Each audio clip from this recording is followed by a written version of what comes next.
Bem, vamos dar sequência à nossa série de exposições no Evangelho de Marcos, então, né? Viemos há algumas semanas e ainda estamos no primeiro capítulo. Estivemos com a participação dos nossos irmãos Levi, Débora e Ricardo. Na última mensagem, o irmão Levi nos trouxe uma palavra gloriosa.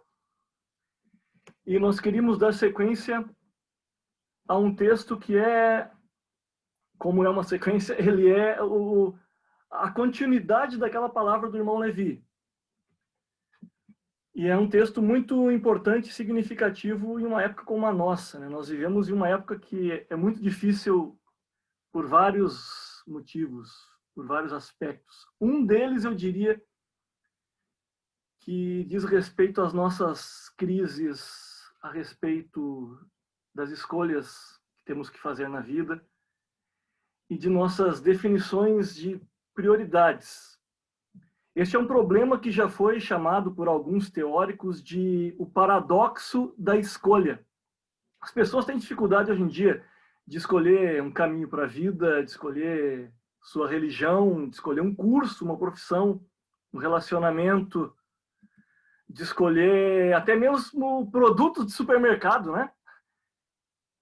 E tudo isso devido não a uma falta de opções, mas a um excesso de opções.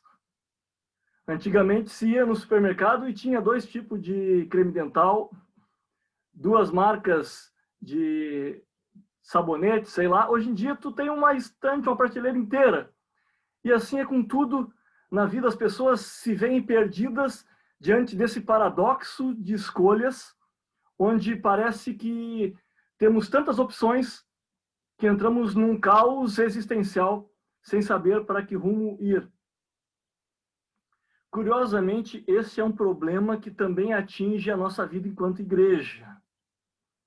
O problema da busca de direção em meio a essa multiplicidade de caminhos e possibilidades que nós temos hoje. Nós temos inúmeras possibilidades quanto ao congregar, nós temos inúmeras possibilidades quanto ao desempenho dos nossos ministérios, temos diversos caminhos que os pastores, enquanto líderes eclesiásticos, podem tomar quanto às metodologias que utilizam em suas igrejas, quanto às opções de atividades no culto, na liturgia, quanto aos estilos de culto, quanto ao perfil da mensagem, quanto ao desempenho do ministério e até mesmo ao papel e à imagem que a igreja vai resolver exercer ao se conectar com a sociedade.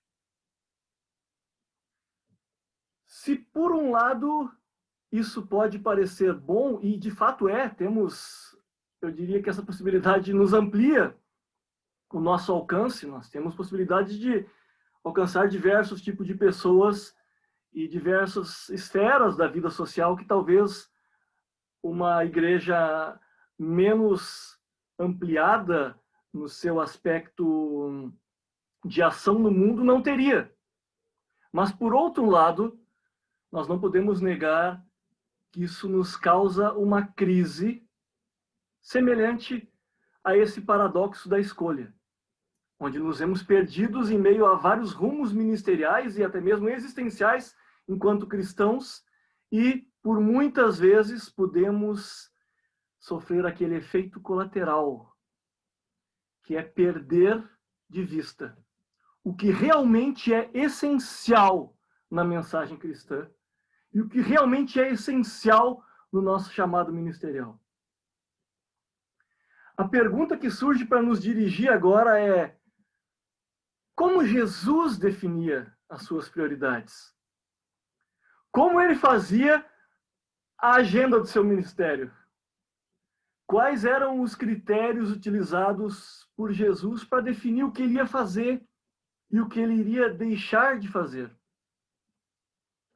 No texto de hoje, que é um texto sequencial a um dia de extrema atividade ministerial, nós vemos Marcos trazendo um resumo dessa missão de Jesus e um ensino precioso sobre como ele lidava com ela.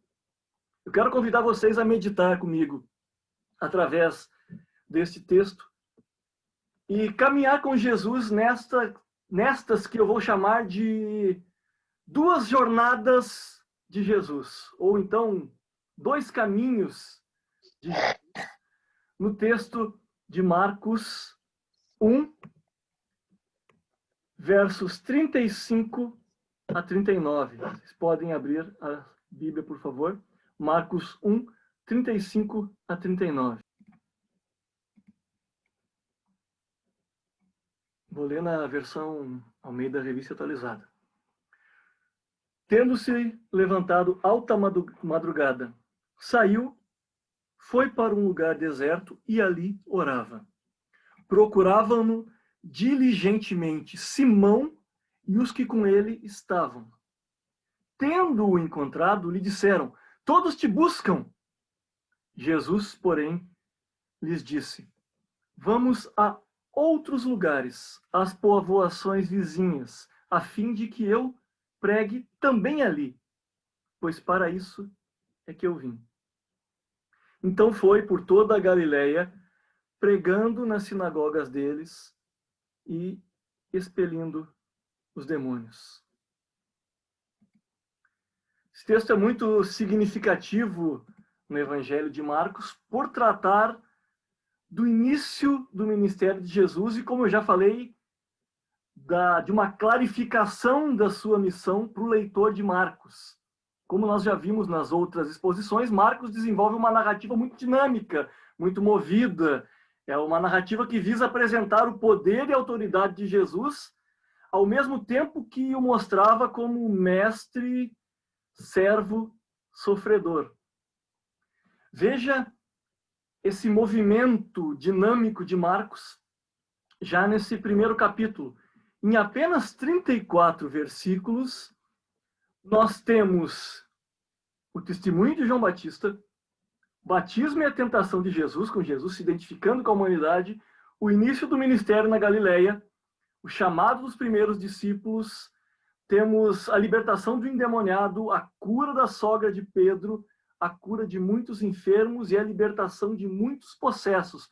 Tudo isso nos primeiros 34 versículos do primeiro capítulo de Marcos.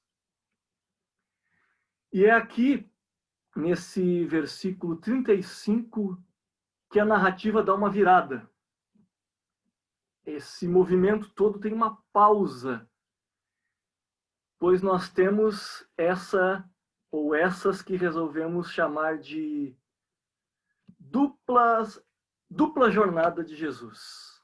Chamamos de dupla jornada de Jesus por causa de dois caminhos que ele está trilhando nesse texto. Pode ver comigo o primeiro caminho já delimitado no verso 35, que é o primeiro versículo dessa perícope. A Bíblia diz que ele foi para um lugar deserto. No último verso da perícope, verso 35, nós temos a segunda jornada de Jesus. Ele foi por toda a Galileia. A primeira jornada de Jesus foi para um lugar deserto.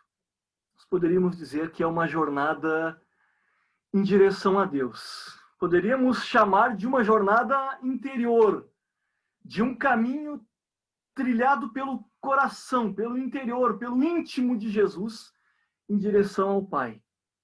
Levantando-se alta madrugada. Esse termo, esse vocábulo grego traduzido aqui por alta madrugada, significa possivelmente a última vigília da noite, entre 3 e 6 da manhã. Foi quando Jesus foi para um lugar deserto. Agora veja, não é a primeira vez que aparece um lugar deserto nessa rápida narrativa de Marcos. Nós já vimos deserto nas outras exposições. A primeira vez foi em 1:14, João pregando arrependimento no deserto. O deserto sendo ligado ao arrependimento. Na segunda vez, nós vemos Jesus, após ser batizado, sendo impelido pelo Espírito ao deserto, onde é tentado. O deserto sendo o lugar da tentação e da vitória sobre ela. Mas aqui, nesse terceiro deserto, dessa rápida narrativa de Marcos, nós vemos um diferencial. O deserto agora é retratado como um lugar de busca de Jesus por solitude. O deserto é agora o lugar onde Jesus procura ter um momento de comunhão com Deus. Foi para o lugar deserto e ali orava. Veja como é significativo esse início de dia de Jesus. Ele nos mostra que Jesus não perdeu essa necessidade interior de buscar ao Pai, mesmo sabendo quem era e mesmo fazendo o que fazia. Jesus não perdeu a dimensão do lugar secreto, mesmo sabendo quem era e mesmo fazendo as obras que fazia.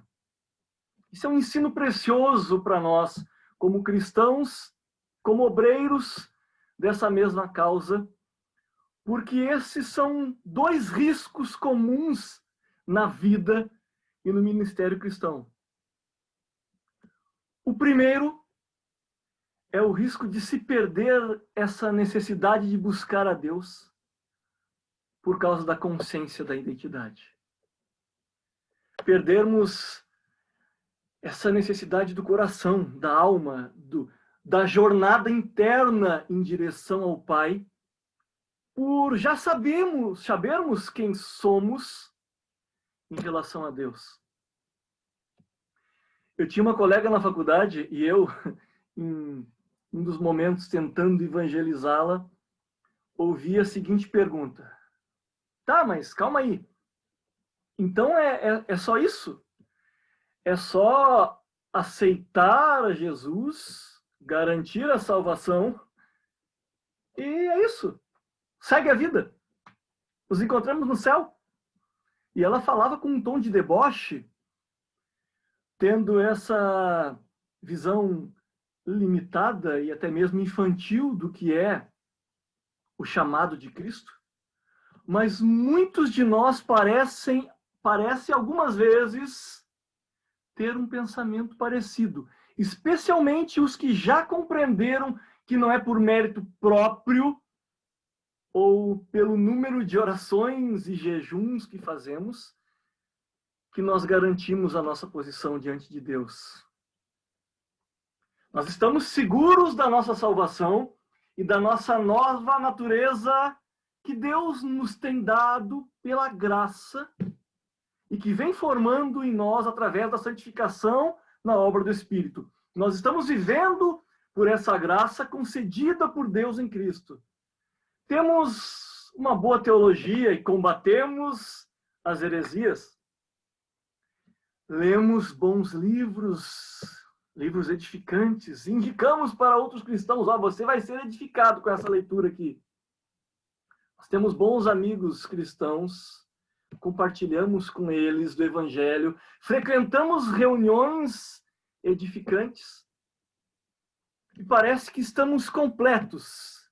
Tudo bem, nós já estamos vivendo a nossa vida cristã em comunidade, aguardando o retorno de Jesus e a glorificação. Parece que isso nos basta. Veja que Jesus, mesmo sendo Deus, Filho, e sabendo disso, ele não pensava assim. Jesus, mesmo sendo quem era e tendo consciência da sua identidade, ele não perdeu a dimensão relacional. Ele não perde o regozijo da experiência do deserto. Ele não deixa de buscar o lugar secreto.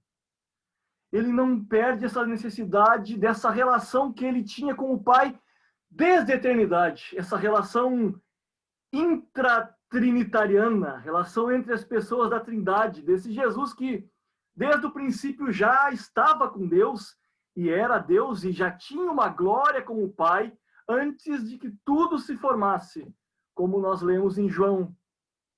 Jesus, mesmo consciente de sua identidade, ele não abria mão dos momentos de comunhão com o Pai. Era isso que ele buscava, mesmo depois de um dia cansativo em Cafarnaum.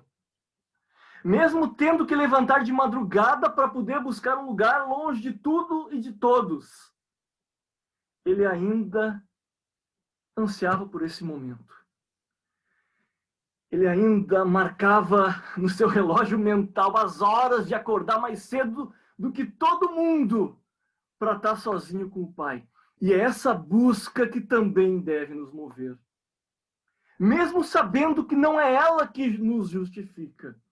Mesmo com a consciência de que já somos filhos aceitos pelo Pai em Cristo e unicamente pela obra de Cristo, nós precisamos da jornada do deserto. Nossa alma precisa do caminho da solitude, do deserto. Mas nós temos também um segundo risco. No primeiro risco, perdemos essa dimensão por causa da consciência de nossa identidade.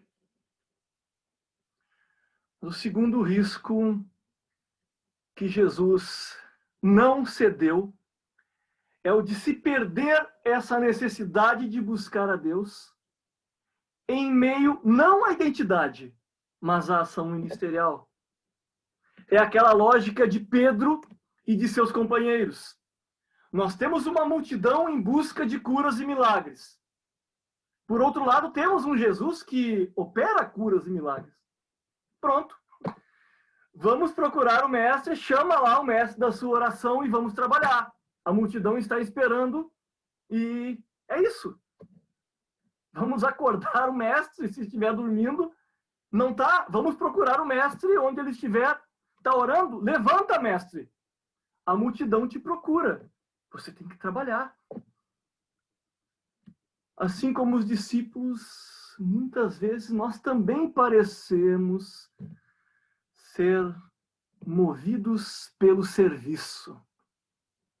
Parece que a gente enxerga a vida cristã, o ministério, a nossa comunhão com Deus e a nossa própria ação na igreja pela ótica dos dons. Parece que nós buscamos ser movidos e alimentados puramente por eles. Atuamos na igreja, cantamos, tocamos, pregamos, congregamos, até evangelizamos de vez em quando, inclusive pelo Facebook. A gente coloca no story lá, ó, vou falar de Jesus. E parece que isso nos basta. Estamos exercendo o nosso papel cristão, estou atuando segundo o meu chamado, estou respondendo ao id de Jesus. Leio a Bíblia, eu oro, e eu não falta um culto. Agora a pandemia, as pessoas não estão indo na igreja, mas eu estou todo dia lá, com a minha mascarinha, indo na igreja, porque é isso. É isso que eu preciso. Eu tenho que estar lá. Eu preciso exercer meu ministério. Eu tenho que frequentar a igreja. E parece que isso nos basta. Tem uma fala do Tozer no seu livro A Procura de Deus, onde ele diz que o mundo moderno perdeu a visão de Deus, maravilhado em meio à sua criação. Perde-se a visão do Criador, focando na criação e nas suas maravilhas. E ele aplica dizendo que, muitas vezes, o cristão, o pastor, o teólogo, acaba por perder essa visão relacional de Deus, por se maravilhar com a sua palavra. E tem a palavra e o estudo da palavra como um fim, e não como uma escritura que revela Deus, que é um ser pessoal que quer se relacionar. Eu amplio essa aplicação de Tozer e pergunto se não estamos, talvez, também perdendo essa visão de Deus em meio ao serviço. Perdendo essa necessidade da relação íntima com Deus. Essa visão de que precisamos do deserto. Por causa que a gente já trabalha para Ele. Porque nós já comparecemos a todos os cultos e já lemos os melhores livros que falam de Deus. Porque já temos o nosso momento de leitura bíblica e vamos pregar algumas vezes essa palavra. Jesus, mesmo sendo quem era e mesmo fazendo o que fazia, ele conseguia passar um dia inteiro em Cafarnaum, operando milagres e atuando de modo sobrenatural. E ainda assim ir dormir pensando, eu preciso acordar mais cedo amanhã. Eu preciso do meu momento a sós com meu Pai. Nós também precisamos disso, irmãos e irmãs. Longe dos ruídos, distante do barulho dos instrumentos e dos cantores, por mais maravilhosos que sejam seus cânticos. A parte do nosso serviço, por mais que ele nos edifique e edifique a pessoa, nós também precisamos do nosso momento, nosso com o Pai. Essa é a primeira coisa a ser pensada. Essa foi a primeira coisa a ser feita no dia de Jesus. Antes do serviço, comunhão. Antes das mãos que servem, o coração que se dobra e o interior que busca o Pai. Nós também precisamos disso. Essa foi a primeira jornada de Jesus. Foi para o deserto. Mas, como falamos na nossa introdução, e lemos no versículo 39, nós vemos uma segunda jornada.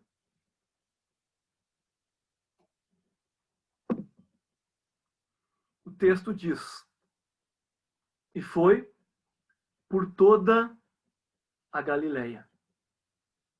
Se a primeira jornada, a jornada ao deserto, era uma jornada interior em direção ao Pai, a segunda jornada é uma jornada exterior.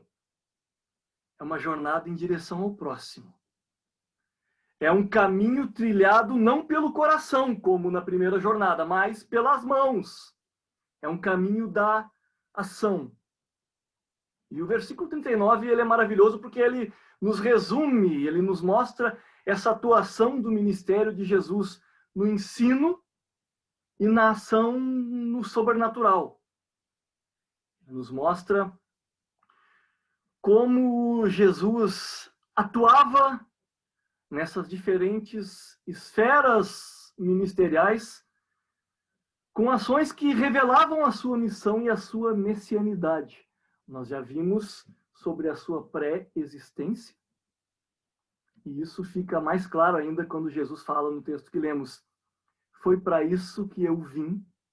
Então, diferente como muitas doutrinas heréticas dizem que Jesus passou a existir no momento da encarnação, no momento em que nasceu. Nós vemos que ele já veio. Veio da eternidade, veio de onde ele era Deus e de onde ele estava com Deus.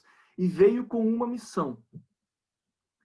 E nós vimos que ele tinha uma mensagem. Que era uma mensagem, como já estudamos nas outras exposições, de arrependimento e de fé. Mas o que me chama a atenção nessa segunda jornada é que nós vemos um outro lado da ênfase da jornada anterior. Se a jornada ao lugar deserto não permite que Jesus seja guiado pelas demandas do serviço, deixando assim o ministério em foco e a sua comunhão, a sua essência de quem ele era perante Deus em segundo plano, a segunda jornada, a jornada por toda a Galileia, nos mostra um equilíbrio nessa ação de Jesus em sua missão. A unidade e a comunhão com o Pai não torna Jesus aquele espiritual asceta, aquele eremita. Jesus não é o super crente do deserto. E esse também é um risco constante para muitos cristãos, especialmente em nossas igrejas pentecostais. Aquele risco que acontece quando o viver de joelhos se torna o fim último da espiritualidade cristã. E não é demonstrado na vida prática. Não é demonstrado na preocupação com as pessoas e na forma como elas, as pessoas, estão relacionadas com a nossa missão enquanto cristãos. Se forma, assim, aquele crente fechado na própria espiritualidade. Aquelas igrejas fechadas em suas próprias experiências. Vivendo do mover, vivendo de congresso em congresso, de conferência em conferência, de músicas e palavras experienciais que conectam com Deus e nos fazem tão bem. Nos trazem o céu para a terra, nos dão desejo de estar ali com o Pai, naquela relação íntima, parece que para sempre. Mas que não nos trazem aquela consciência de quem levanta de joelhos e diz: tem algo mais a ser feito aqui. Há uma missão a ser cumprida. Há um caminho em direção às pessoas, com uma mensagem a ser pregada. E elas precisam ouvir essa mensagem. Essa dupla jornada de Jesus nos mostra que a verdadeira e completa comunhão com o Pai não nos fecha naquela espiritualidade pessoal, egoísta, simplesmente minha, do lugar secreto, da minha vida com Deus, da minha relação com Deus, mas nos impele para fora, para as pessoas, nos chama a missão. E é maravilhoso pensar que Jesus, no deserto, do auge do seu momento de íntima comunhão com o Pai, na solitude do lugar secreto, as suas primeiras palavras após esses momentos foram: vamos para os povoados vizinhos, vamos até as pessoas, vamos por toda a Galileia, porque eu preciso pregar. Tem pessoas lá que precisam me ouvir. As pessoas necessitam dessa mensagem. Eu preciso pregar. É esse anseio que deve nos mover. O anseio que não nos leva simplesmente para a nossa espiritualidade do lugar secreto com Deus, mas que a partir daí nos traz consciência de que há pessoas esperando por ouvir o que temos recebido dessa jornada ao deserto, o que temos recebido dessa comunhão que temos com Deus. Agora, veja que há uma segunda questão dessa jornada de Jesus que também é relevante, para que a gente possa entender não só a essência da missão de Jesus, mas de que forma podemos coordenar as nossas prioridades enquanto cristãos e enquanto servos de Cristo. Veja o que Jesus diz: vamos a outros lugares, às povoações vizinhas, a fim de que eu pregue também ali. E agora o detalhe: pois foi para isso que eu vim. Foi para isso que eu vim. Essa frase não surge do nada. Como nós vimos, essa frase é uma resposta. É uma fala de Jesus a um Pedro que chegou com seus companheiros procurando diligentemente Jesus, e o termo, a expressão grega aqui, traz uma conotação quase que de caça. Eles estavam caçando Jesus para dar início à agenda ministerial do dia. Jesus, as pessoas estão te procurando, vamos lá, está na hora. Legal, estava orando, bacana. Olha, que comunhão maravilhosa o Senhor tem com Deus. Mas há um serviço para fazer, aquelas pessoas estão procurando por você. Não. Não, Pedro. Vamos fazer outra coisa. Eu vou pregar para outras pessoas em outros lugares. Foi para isso que eu vim. Responder isso aqui, nesse contexto da narrativa, é o mesmo que dizer de uma forma atual que a minha agenda é dirigida pela minha missão. Isso não é uma frase de efeito ou uma mera paráfrase de efeito. É exatamente isso que está acontecendo aqui. Para Jesus é o propósito que dirige o caminho. É a consciência do propósito que controla as motivações interiores e que dirige o que ele deve fazer e o que ele deve deixar de fazer. Pode parecer atrativo, mas se não serve ao propósito, eu não faço. Simples assim. Pode parecer um bom caminho, mas se não soma, e se não conecta, não condiz com a minha missão, eu simplesmente pego esse que parece ser um bom caminho, viro para o outro lado e sigo o caminho inverso. Eu dou as costas para o caminho, por mais que tenha uma multidão esperando.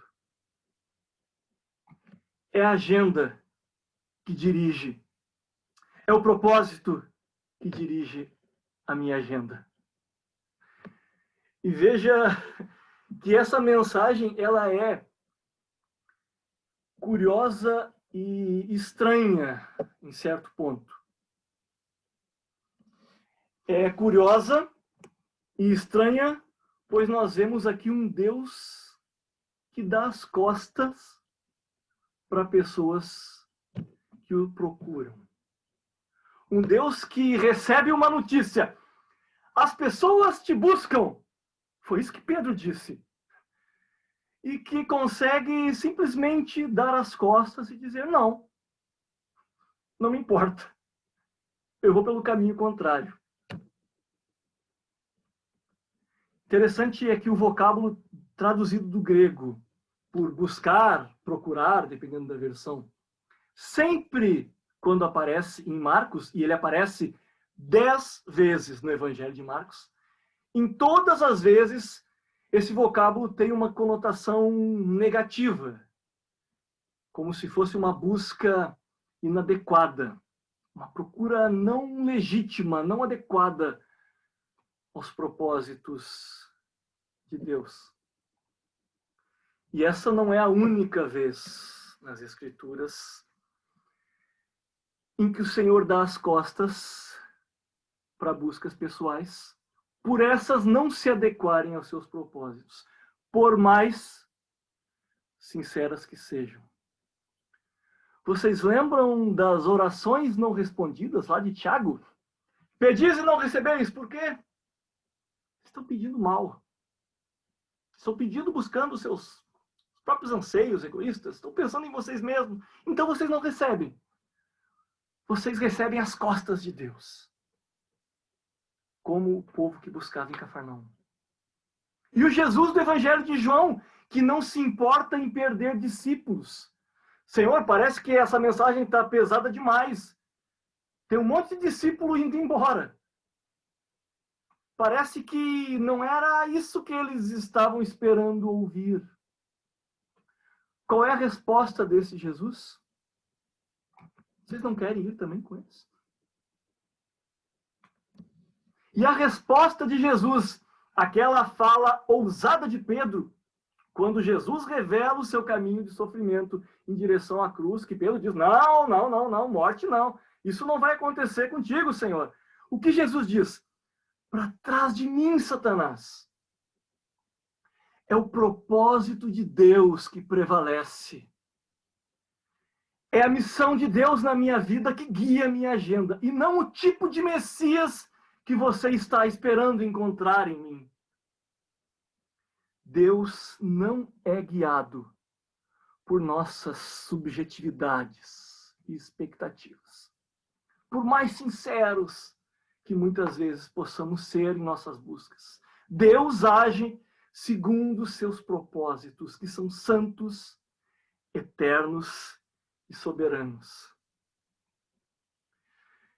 E isso talvez é mais difícil ainda de entender quando se tem um coração como o de Pedro.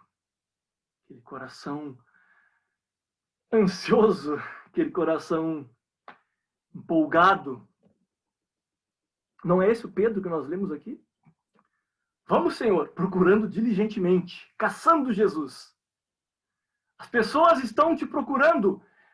A multidão está ansiosa. E recebe as costas de Jesus. Isso é difícil para a gente compreender. Isso deve ser difícil para Pedro compreender. Esse Pedro que tem uma mente movida pelos interesses da multidão que estão batendo na porta da sua casa já de manhã cedo, buscando os mesmos milagres que viram no dia anterior. Esse Jesus que dá as costas também deve ser difícil de ser compreendido por essa multidão, que buscam Jesus que não volta, que buscam Jesus que é encontrado, mas que simplesmente opta em não atendê-los. Mas há uma verdade por trás dessa cena intrigante e curiosa, que é uma verdade ainda hoje mal compreendida e por muitas vezes desprezada, especialmente na igreja contemporânea. É empolgante, atrai multidões, faz os olhos de Pedro e dos discípulos brilharem. Mas não foi para isso que ele veio. É emocionante, alegra as pessoas, todo mundo está esperando. Deixa as pessoas surpresas, move toda Cafarnaum para uma aglomeração em torno do milagroso e surpreendente Jesus. Mas recebe as costas de Jesus. Não foi para isso que ele veio. Uma igreja que atua submetida à missão de Jesus compreende isso. O que dirige nossas ações ministeriais não é o desejo ou os interesses das pessoas, e nem mesmo os nossos. O que dirige o que fazemos e o que deixamos de fazer no reino de Deus não é a vontade da multidão. O que conduz o que falamos, o que cantamos, não é qualquer coisa, senão a consciência da missão do Senhor a quem nós servimos. As pessoas precisam conhecer e viver a mensagem do reino de Deus. Eu preciso pregar essa mensagem. Não importa o que eles esperam. Não importa o que eles queiram ouvir ou o que eles queiram sentir. É para isso que eu vim. É essa mensagem que eles precisam ouvir. Antes de sermos servos das pessoas e de suas supostas necessidades, nós somos chamados a sermos servos dessa mensagem. desses propósitos, que foram propósitos que nasceram em Deus e se revelaram na missão de Cristo. E se foi com essa mensagem que Cristo gastou a sua vida, é com isso que eu vou gastar a minha. Se foi buscando essa resposta da multidão, não a resposta do entusiasmo e da empolgação, mas a resposta do arrependimento e da fé. Se foi procurando essa resposta que Jesus se gastou e se entregou, vai ser procurando essa resposta que eu vou gastar a minha vida e dirigir meu ministério. Essa vai ser a minha prioridade. Deixe as multidões que buscam a empolgação e os espetáculos de Cafarnaum. Nós iremos pelo caminho contrário. Vamos pregar o evangelho do reino. Foi para isso que ele veio. Para terminar, meus irmãos e minhas irmãs,